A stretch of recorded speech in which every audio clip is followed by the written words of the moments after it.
So the first question that I ask myself, that I ask my students and my clients every time we're feeling no worries at all. I'm so glad that you are here, Prue. I am just talking about motivation and confidence and going over three different questions that you can ask yourself as you're thinking through like what's the cause of lack of confidence or lack of motivation in your language studies. So one of the questions that you can ask yourself if you're feeling like I'm not really confident in my skills or the choices that I have to make, maybe there's too many options or like your vision. I got you. I've got you. You need all the confidence. I've got you. So the first question that I tend to ask myself and like my students and my clients is like, do you feel a lack of confidence because you feel, well, it's like three layers. Do you feel a lack of confidence because you feel unproductive? Like you feel like you're not doing enough, or you feel like you're not seeing enough progress? Do you feel like you lack confidence because you feel distracted, like you're not focused? Or do you feel you lack confidence because you feel imbalanced, like you're struggling to keep up with the things that you've set or that you've planned? Those are like the three layers. So unproductive, distracted, or imbalanced. And so whether you're watching this live or I'm actually going to take this live and cut it up for later.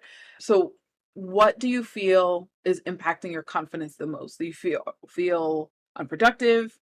Like I'm just not seeing enough progress, or I feel like I'm just not doing enough. I see all these other language learners studying for 6+ hours and putting all this time and effort, but I'm not there.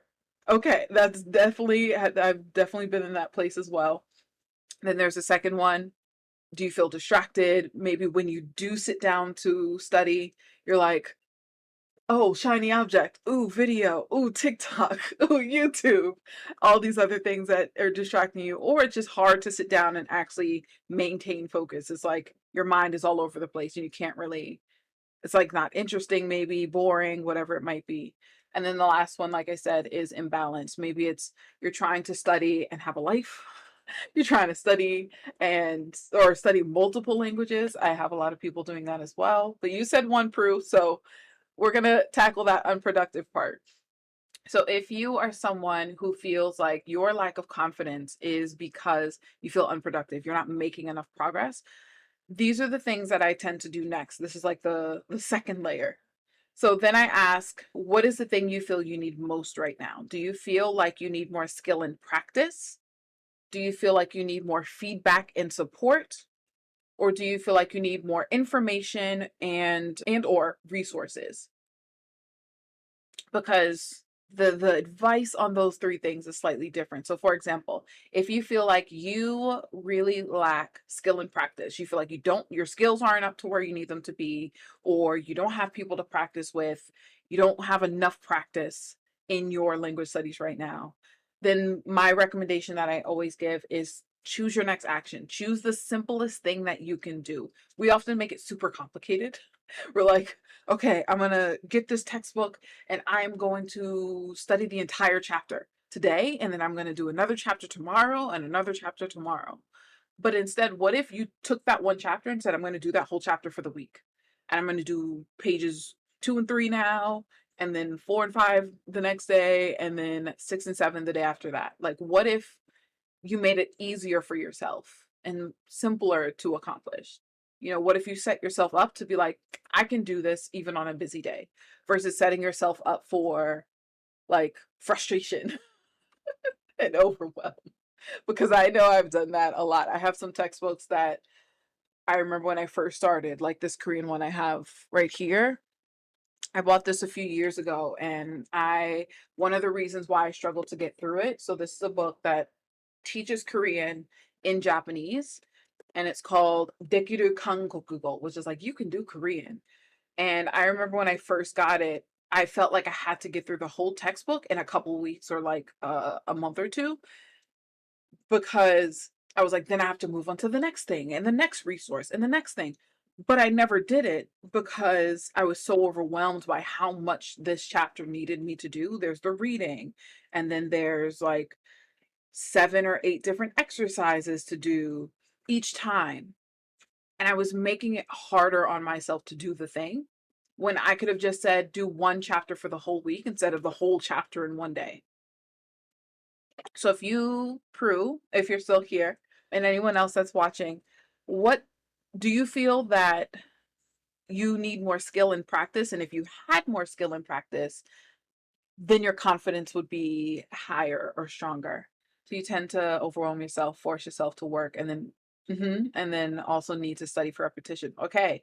So then first step, if you feel like you're forcing yourself to work, what would be the easiest step is the question that I ask myself and I ask my people.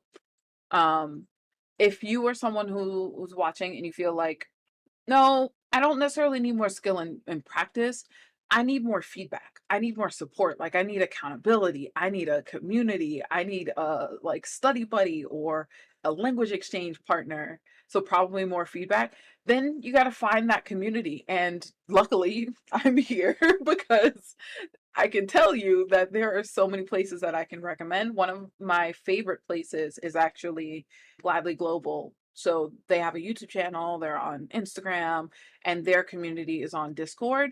But then I also have like my personal Facebook group. It's a much smaller community, but it's really targeted towards people who are interested in like coaching and more support from me.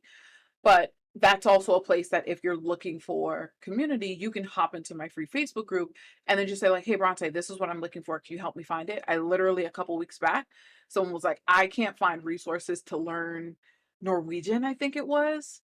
They're like outside of basic, hello, how are you?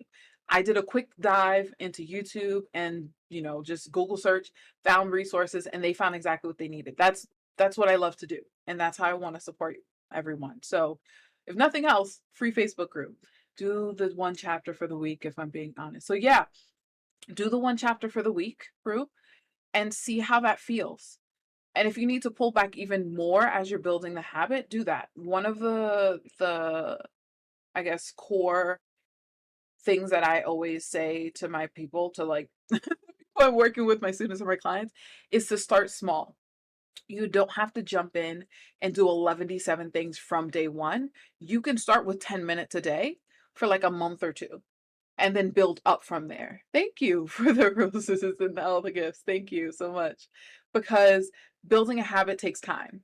And you can't expect yourself to, for example, run a marathon if you've never run anything in your life. It's going to be really hard and you're actually going to put your body through a lot of like stress and tension unnecessarily. But if you start off with that 10 minutes and it feels reasonable and you're really strategic and you build up to where you want to be, then it's going to feel easier because you've gotten your mind and your body used to what you've been doing. And you're like, oh, I can do an extra 5 minutes. Oh, I can switch to this task. I can do this thing. And then it becomes easier and easier to get to where you want to be. So it is okay to start with 10 minutes. I know that not many people say that in our community of learning languages, but it is okay to start small. You don't have to go from 0 to 100 because that's going to lead to burnout.